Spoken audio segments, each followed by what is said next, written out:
Salah satu pertanyaan paling tua, paling rumit dalam sejarah pemikiran manusia adalah soal kejahatan.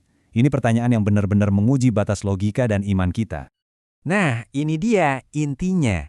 Pertanyaan ini tuh bukan sekedar iseng-iseng filosofis ya, tapi tantangan nyata buat siapapun yang percaya sama Tuhan yang katanya penuh kasih. Materi kita hari ini nggak akan menghindar, tapi justru akan coba membongkar argumen ini selapis demi selapis. Oke, jadi alur pembahasan kita nanti begini. Pertama, kita akan coba lihat pertanyaannya dari sudut pandang yang sedikit beda. Terus, kita akan uji 5 skenario dunia lain yang katanya lebih baik. Kita juga akan masuk ke inti masalah soal kebebasan, menimbang apa sih harga dari sebuah kebajikan, dan kita tutup dengan satu perbedaan penting antara mengizinkan dan menciptakan. Nah, argumen yang mau kita kulik ini, fokusnya itu digeser sedikit. Jadi pertanyaannya bukan lagi sekedar kenapa sih ada kejahatan, tapi lebih ke kenapa Tuhan nggak ciptain dunia yang lebih baik aja, yang sama sekali nggak ada kejahatannya. Pertanyaan ini kan seolah-olah bilang kalau Tuhan itu punya banyak pilihan di meja desainnya. Dan dunia kita sekarang, dengan segala penderitaannya, kayaknya bukan pilihan yang terbaik. Nah, inilah titik awal dari seluruh argumen yang akan kita jelajahi. Disinilah argumennya mulai seru banget. Untuk menjawab pertanyaan tadi, sumber ini secara sistematis membongkar 5 alternatif dunia yang, kalau dipikir-pikir, di atas kertas, kelihatannya jauh lebih bagus daripada dunia kita sekarang. Nah, ini dia, kelima opsinya. Mulai dari ya udah nggak usah ciptain apa-apa sekalian, atau ciptain dunia isinya robot yang nurut, sampai dunia yang ujung-ujungnya semua orang masuk surga. Gimana? Sekilas, kedengarannya semua lebih bagus dari dunia kita sekarang kan? Tapi, tunggu dulu. Mari kita bedah satu persatu. Oke, kita mulai dari 2 alternatif pertama ya. Dua-duanya ini intinya sama, ngomongin konsep yang rumit tapi penting banget, yaitu kehendak bebas. Di sini kita bakal lihat kenapa lebih aman itu belum tentu berarti lebih baik. Opsi ini kelihatannya kayak jalan pintas yang cerdas. Kalau nggak ada manusia yang bisa milih, ya nggak bakal ada kejahatan moral. Nggak ada perang, nggak ada benci-bencian, nggak ada kejam-kejaman. Kedengerannya damai banget. Tapi, apa ini beneran lebih baik? Jadi argumennya gini, kita bahkan nggak bisa bandingin dua dunia ini secara moral. Dunia tanpa kehendak bebas mungkin secara fisik lebih enak, tapi dunia itu hampa dari moralitas. Kebaikan, cinta, pengorbanan, semua hal yang kita anggap paling berharga nggak mungkin ada di sana. Ini kayak ngebandingin lukisan mahakarya sama kanvas kosong. Oke, masuk akal. Tapi muncul pertanyaan lagi kan, kalau kebebasan itu penting, kenapa nggak kasih kita kebebasan yang aman aja? Kebebasan untuk milih antara mau makan apel hijau atau apel merah, tapi pilihan untuk makan racunnya dihilangin. Analogi ini kena banget ke inti masalahnya. Kebaikan sejati atau cinta sejati itu cuma berharga kalau datang dari pilihan yang tulus. Kalau Tuhan udah ngunci kita untuk selalu pilih yang baik, itu bukan lagi cinta, itu namanya program komputer. Nilai dari sebuah tindakan itu justru ada karena kita punya kebebasan untuk memilih sebaliknya. Dari sini, muncul konsep yang namanya kebebasan yang lebih tinggi. Maksudnya gini, untuk bisa mencapai puncak kebaikan, contohnya cinta tanpa pamrih atau pengorbanan yang heroik, kita harus punya kebebasan di level yang lebih dasar, yaitu pilihan nyata antara yang baik dan yang jahat. Kalau kemungkinan untuk berbuat jahat dihilangin, potensi untuk mencapai kebaikan yang paling agung juga ikut hilang.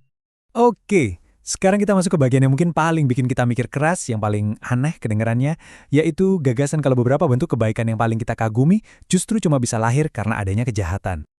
Coba deh, bayangin skenario ini. Gimana kalau ada dunia di mana semua orang bebas, tapi ya, kebetulan aja gitu, semua orang selalu milih yang baik. Gak ada yang pernah berbuat jahat. Kebebasan ada, tapi kejahatan gak ada. Kedengarannya sempurna banget kan? Tapi ternyata mungkin ada sesuatu yang hilang dari dunia kayak gitu. Coba deh kita pikirin bareng-bareng. Anda nggak bisa nunjukin pengampunan kalau nggak ada yang pernah berbuat salah sama Anda. Anda juga nggak bisa disebut pemberani kalau nggak ada bahaya nyata yang harus dihadapi. Jadi argumennya adalah kebajikan-kebajikan level dewa yang kita kagumi, kayak ketabahan, kesabaran, pengampunan, itu justru lahir dan ditempa di tengah api kesulitan dan kejahatan. Dan ini nih, kesimpulan yang jujur aja, provokatif banget. Dunia kita, dengan segala penderitaannya, justru menjadi semacam arena yang memungkinkan munculnya level kebaikan moral yang jauh lebih tinggi. Kebaikan yang lahir dari perjuangan, yang mustahil ada di sebuah surga yang aman dan steril. Oke, ini keberatan terakhir yang mungkin paling kena ke perasaan kita. Kalaupun penderitaan ini diizinkan untuk tujuan yang lebih besar, kenapa nggak dipastiin aja semuanya berakhir bahagia? Kenapa harus ada risiko orang gagal total dan menderita selamanya? Kutipan ini, wah ini nangkep banget inti jawabannya. Kebebasan yang sejati itu harus berlaku sampai akhir. Kalau pada akhirnya Tuhan maksa semua orang masuk surga, itu sama aja membatalkan kebebasan yang dari awal jadi pondasi argumen ini. Tuhan menghormati pilihan kita, bahkan pilihan kita untuk menolak Dia secara permanen. Oke, kita sampai di titik paling penting yang mengikat semuanya jadi satu. Biar kita bisa paham seluruh kerangka argumen ini, kita harus ngerti satu perbedaan kata yang kelihatannya sepele, tapi krusial banget. Jadi, bedanya apa sih? Gini, argumennya bilang Tuhan itu tidak menciptakan atau menyebabkan kejahatan. Sebaliknya, Dia mengizinkan adanya kemungkinan kejahatan. Kenapa? Karena itu adalah konsekuensi yang nggak bisa dihindari dari dua hal. Kehendak bebas yang sejati, dan potensi untuk kebajikan tingkat tinggi. Nah, biar gampang, ada analogi yang bagus banget. Orang tua yang ngasih kunci mobil ke anaknya yang remaja, itu bukan karena mereka mau anaknya celaka. Mereka ngelakuin itu karena mereka mau anaknya belajar tanggung jawab dan jadi dewasa. Sebuah kebaikan yang lebih besar, yang mau nggak mau datang dengan risiko. Kurang lebih, seperti itulah Tuhan memberikan kebebasan dengan segala risikonya. Jadi, kesimpulan akhirnya gimana? Klaim utamanya tuh begini. Dunia kita ini bukanlah tujuan akhir yang sempurna. Sebaliknya, dunia ini adalah sebuah proses, sebuah tempat latihan yang dirancang untuk membentuk karakter dan memungkinkan cinta sejati tumbuh. Prosesnya memang sulit, tapi menurut argumen ini, inilah satu-satunya proses yang bisa membawa kita ke hasil akhir yang benar-benar berharga. Dan pada akhirnya, ya pertanyaan ini balik lagi ke kita masing-masing kan? Pemaparan ini ngasih kita sebuah kerangka berpikir untuk mencoba memahami kenapa dunia kita seperti ini. Apakah argumen ini memuaskan atau enggak, itu tergantung gimana kita menimbang nilai kebebasan di satu sisi, dan realitas penderitaan yang nyata di sisi lain.